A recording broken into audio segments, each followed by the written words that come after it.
بسم اللہ الرحمن الرحیم، اللہ کے نام سے جو رحمان اور رحیم ہے۔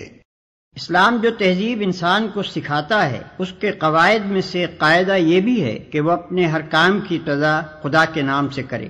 اس قاعدے کی پابندی اگر شعور اور خلوص کے ساتھ کی جائے تو اس سے لازماً 3 فائدے حاصل ہوں گے۔ ایک یہ کہ آدمی بہت سے برے کاموں سے بچ جائے گا، کیونکہ خدا کا نام لینے کی عادت اسے ہر کام شروع کرتے وقت یہ سوچنے پر مجبور کر دے گی کہ کیا واقعی میں اس کام پر خدا کا نام لینے میں بجانب ہوں۔ دوسرے یہ کہ جائز اور صحیح اور نیک کاموں کی ابتدا کرتے ہوئے خدا کا نام لینے سے آدمی کی ذہنیت بالکل ٹھیک سمت اختیار کر لے گی اور وہ ہمیشہ صحیح ترین نقطے سے اپنی حرکت کا آغاز کرے گا۔ تیسرا اور سب سے بڑا فائدہ یہ ہے کہ جب وہ خدا کے نام سے اپنا کام شروع کرے گا تو خدا کی تائید اور توفیق اس کے شامل حال ہوگی، اس کی صحیح میں برکت ڈالی جائے گی اور شیطان کی فساد انگیزیوں سے اس کو بچایا جائے گا۔ خدا کا طریقہ یہ ہے کہ جب بندہ اس کی طرف توجہ کرتا ہے تو وہ بھی بندے کی طرف توجہ فرماتا ہے۔ الحمد للہ رب العالمین، تعریف اللہ ہی کے لیے ہے جو تمام کائنات کا رب ہے۔ تعریف اللہ ہی کے لیے ہے۔ جیسا کہ ہم دیباچے میں بیان کر چکے ہیں، سورہ فاتحہ اصل میں تو ایک دعا ہے، لیکن دعا کی ابتدا اس ہستی کی تعریف سے کی جا رہی ہے جس سے ہم دعا مانگنا چاہتے ہیں۔ یہ گویا اس امر کی تعلیم ہے کہ دعا جب مانگو تو مہذب طریقے سے مانگو۔ یہ کوئی تہذیب نہیں ہے کہ منہ کھولتے ہی جھٹ اپنا مطلب پیش کر دیا۔ تہذیب کا تقاضا یہ ہے کہ جس سے دعا کر رہے ہو پہلے اس کی خوبی کا، اس کے احسانات اور اس کے مرتبے کا اعتراف کرو۔ تعریف ہم جس کی بھی کرتے ہیں 2 وجوہ سے کیا کرتے ہیں۔ ایک یہ کہ وہ بجائے خود حسن و خوبی اور کمال رکھتا ہو، قطع نظر اس سے کہ ہم پر اس کے ان فضائل کا کیا اثر ہے۔ دوسرے یہ کہ وہ ہمارا محسن ہو اور ہم اعتراف نعمت کے جذبے سے سرشار ہو کر اس کی خوبیاں بیان کریں۔ اللہ تعالیٰ کی تعریف ان دونوں حیثیتوں سے ہے۔ یہ ہماری قدر شناسی کا تقاضا بھی ہے اور احسان شناسی کا بھی کہ ہم اس کی تعریف میں رد اللسان ہوں۔ اور بات صرف اتنی ہی نہیں ہے کہ تعریف اللہ کے لیے ہے، بلکہ صحیح یہ ہے کہ تعریف اللہ ہی کے لیے ہے۔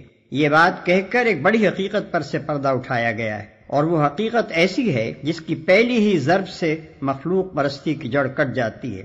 دنیا میں جہاں جس چیز اور جس شکل میں بھی کوئی حسن، کوئی خوبی، کوئی کمال ہے، اس کا سرچشمہ اللہ ہی کی ذات ہے۔ کسی انسان، کسی فرشتے، کسی دیوتا، کسی سیارے، غرض کسی مخلوق کا کمال بھی ذاتی نہیں ہے بلکہ اللہ کا عطیہ ہے۔ پس اگر کوئی اس کا مستحق ہے کہ ہم اس کے گرویدہ اور پرستار، احسان مند اور شکر گزار، نیاز مند اور خدمتگار بنے تو وہ خالق کمال ہے، نہ کہ صاحب کمال، جو تمام کائنات کا رب ہے۔ رب کا لفظ عربی زبان میں 3 معنوں میں بولا جاتا ہے۔ 1 مالک اور آقا، 2 مربی پرورش کرنے والا، خبرگیری اور نگہبانی کرنے والا، 3 فرمانروا، حاکم، مدبر اور منتظم۔ اللہ تعالیٰ ان سب معنوں میں کائنات کا رب ہے۔ الرحمن الرحیم، رحمان اور رحیم ہے۔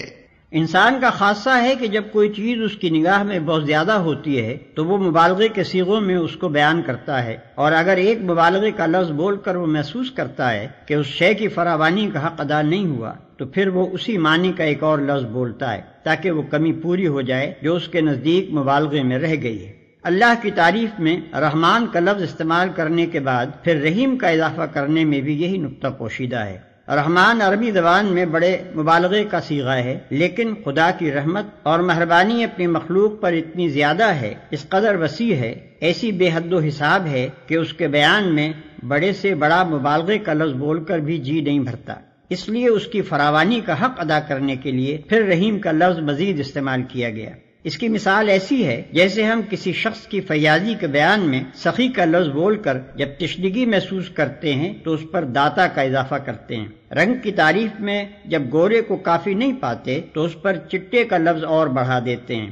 درازی قد کے ذکر میں جب لمبا کہنے سے تسلی نہیں ہوتی تو اس کے بعد تڑنگا بھی کہتے ہیں۔ مالک یوم الدین، روز جزا کا مالک ہے، یعنی اس دن کا مالک جبکہ تمام اگلی پچھلی نسلوں کو جمع کر کے ان کے کارنامہ زندگی کا حساب لیا جائے گا اور ہر انسان کو اس کے عمل کا پورا صلہ یا بدلہ مل جائے گا۔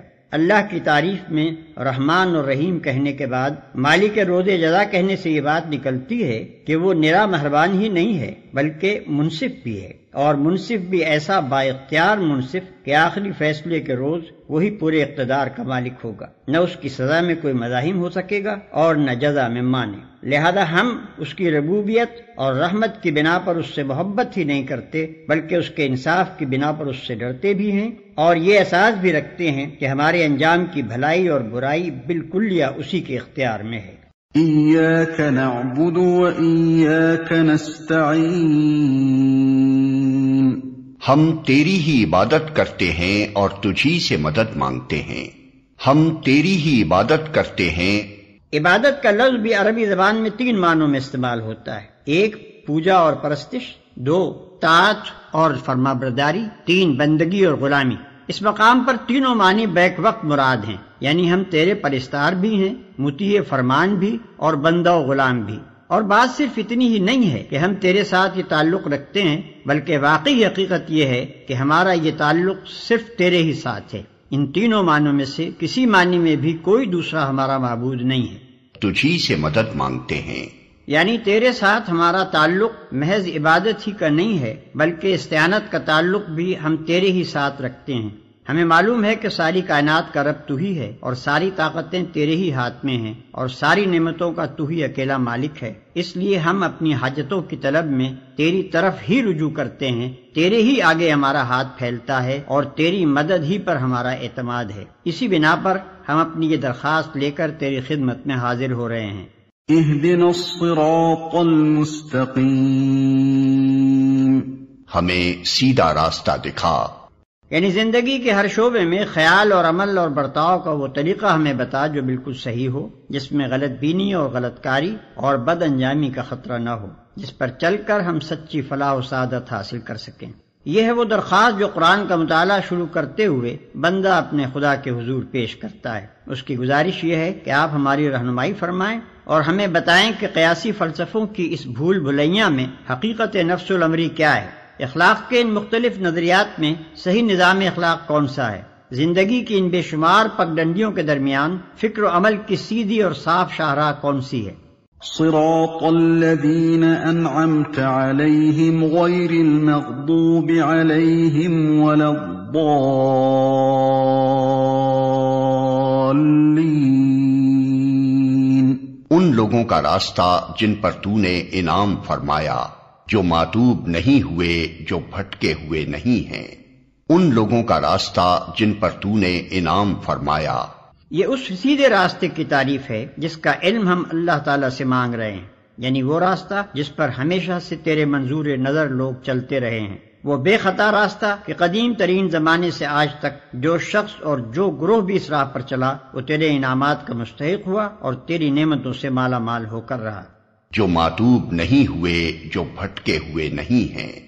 یعنی انعام پانے والوں سے ہماری مراد وہ لوگ نہیں ہیں جو بظاہر عارضی طور پر تیری دنیاوی نعمتوں سے سرفراز تو ہوتے ہیں مگر دراصل وہ تیرے غضب کے مستحق ہوا کرتے ہیں اور اپنی فلاح و سعادت کی راہ گم کیے ہوئے ہوتے ہیں۔ اس سلبی تشریح سے یہ بات خود کھل جاتی ہے کہ انعام سے ہماری مراد حقیقی اور پائیدار انعامات ہیں جو راست روی اور خدا کی خوشنودی کے نتیجے میں ملا کرتے ہیں، نہ کہ وہ عارضی اور نمائشی انعامات جو پہلے بھی فرعونوں اور نمرودوں اور قارونوں کو ملتے رہے ہیں اور آج بھی ہماری آنکھوں کے سامنے بڑے بڑے ظالموں اور بدکاروں اور گمراہوں کو ملے ہوئے ہیں۔